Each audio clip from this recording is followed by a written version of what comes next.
스쿨존에서 교통사고를 줄이기 위해서 만들어진 민식이법이 시행된 지 3년이 지났습니다만 지금 들으신 것처럼 친구들과 함께 스쿨존을 걷던 어린이가 음주운전자가 낸 사고로 세상을 떠났습니다. 네, 이런 사고를 예방하기 위해서 음주운전 처벌을 강화하는 윤창호법을 비롯해서 여러 가지 대책이 나오고 있지만 스쿨존에서 어린이가 희생되는 사고를 막지 못하고 있습니다. 교통사고 전문 변호사 정경일 변호사와 이번 사건 짚어보겠습니다. 어서 오세요. 네, 안녕하세요. 안녕하세요. 4개월 전에도 네. 비슷한 사건으로 출연해 주셨는데요. 네.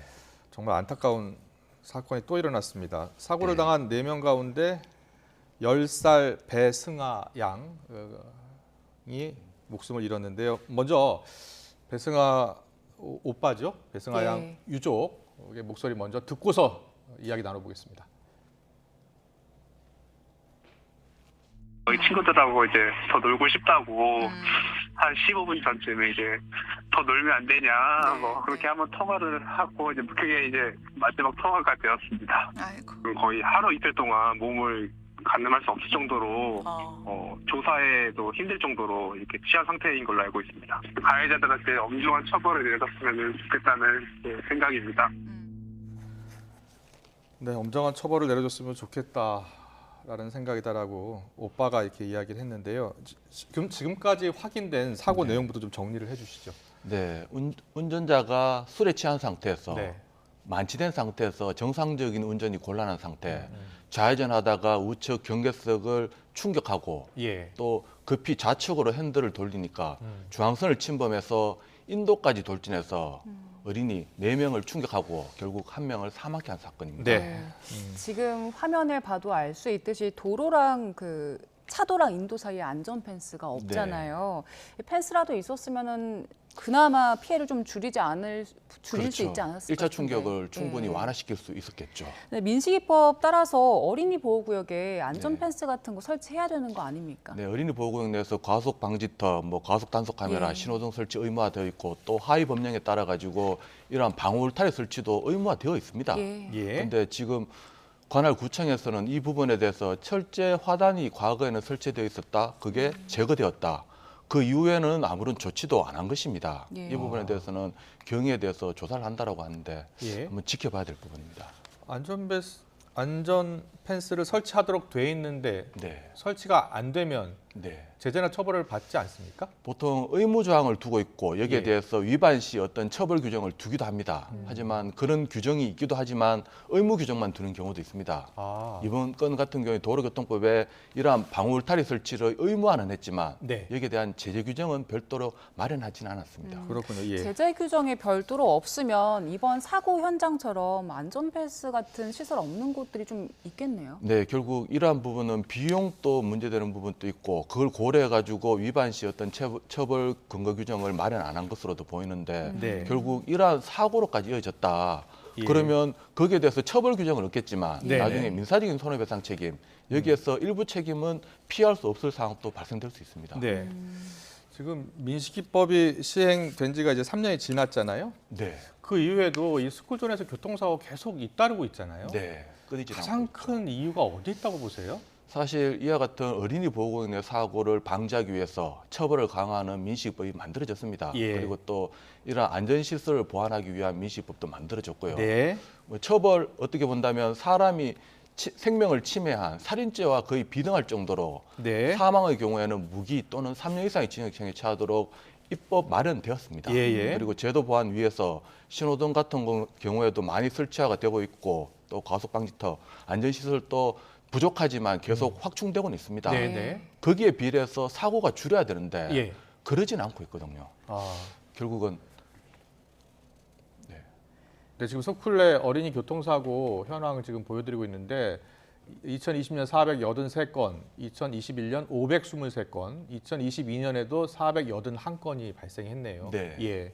민식이법이 2019년 9월 스쿨존 횡단보도 건너던 김민식 군 사망 사고를 계기로 만들어진 법이잖아요. 네, 맞습니다. 예. 그 이후로도 줄지 않고 있는 게 확실히 보이네요. 네, 맞습니다. 예. 사고 건수가 줄여야 되는데 예. 하다못해 처벌은 강화되었고 안전시설도 어느 정도 보완이 되었는데 사고 건수는 줄지 않았습니다. 이걸 보면 처벌 강화만으로는 우리가 사고를 줄이기 어렵겠다는 생각이 드는데 그럼 네. 추가적으로 좀 우리가 어떤 걸 보완해야 될까요? 사실 입법적으로 더 처벌하자라고 할 부분은 사실은 아니고 예. 네. 처벌을 강화한 만큼 입법이 마련됐다면 예. 실제 처벌도 거기에 따라와야 됩니다. 예. 하지만 실제 처벌 자체가 예전보다는 높아졌다라고는 하지만 이와 같은 법정형 자체가 무기 또는 3년 이상의 징역형에 처하도록 예. 엄하게 만들어져 있습니다. 네네. 하지만 실제 처벌례를 본다면 어린이 보호구역 내 사고에 대해서 지금 한 시행되고 난 뒤에 한 1년 3개월간 김남국 국회의원실에서 대법원에서 받은 자료에 따른다면 실제 실형이 선고되는 예는 3건 정도밖에 없다라고 합니다. 대부분 벌금형이나 집행유예만 선고됐다라고 하는데 이 부분에 대해서는 법에서는 강력하게 처벌하라고 만들어 놓고 실제 처벌은 그만큼 따라오지 못하고 있다. 네. 이런 부분 또 하나의 문제라고 볼 수 있고 또 가장 큰 문제는 예. 이 운전자들이 네. 어린이 보호구역 내에서의 어린이 안전을 유의해야 된다. 예. 이 의식이 있어야 되는데 예. 이런 의식이 제대로 안 갖춰져 있어서 이런 문제가 계속 끊이지 않고 일어나는 것으로 네, 보입니다. 의식 부분을 짚어주셨는데 민식이법 처음 나왔을 때만 해도 이거 형량이 너무 과하다 그리고 네. 속도도 너무 느리다 이런 불만들도 좀 있었잖아요. 네. 예, 그런 부분에 대해서는 어떻게 저희가 보완을 해야 되겠습니까? 네, 사실 이 부분에 대해서 처벌이 강하다. 많이 우려를 했습니다. 예. 그런데 방금 제가 이야기한 것처럼 실제 처벌이 그렇게 강해졌느냐? 그렇지는 않거든요. 뭐 1년 3개월 동안 실형 선고받은 건이 3건밖에 없었다. 네. 라는 부분은 실제 처벌이 그만큼 따라오지 못하고 있다. 이게 웃어야 될지 우려야 될지 모르지만 우려하는 만큼 강력한 처벌이 이루어지고 있지는 않습니다. 네. 하지만 그렇게 되다 보니까 실제 이런 사고가 경각심을 안 가지니까 계속 또 일어나는 것으로도 보입니다. 네. 자, 이 스쿨존에서 사고가 났는데 시간대별로 탄력적으로 속도 제한 운영을 전국적으로 확대 적용하는 방안도 검토된다는데 네. 이 사고가 토요일 오후에 났잖아요. 네네. 등교 시간은 아니었잖아요. 네. 그런데도 사고가 났으니까 24시간 어떻게 보면은 보호 조치가 이루어져야 할 것 같은데요. 네, 오히려 지금 탄력적으로 적용하자는 이러한 논리를 넘어서는 오히려 예. 반대하는 논거가 될 수 있겠죠. 예. 지금 같은 사고는 뭐 밤이든 낮이든 어린이 보호구역 내에서는 어린이의 생명과 안전을 지켜야 된다라는 네. 것이지 효율성을 고려해서 밤, 뭐 새벽, 뭐 어린이가 뭐 지금 등하교 안 하는 시간에는 예. 뭐 오히려 탄력적으로 운영하자 그렇게 할 문제는 아닙니다. 그렇군요. 네. 예.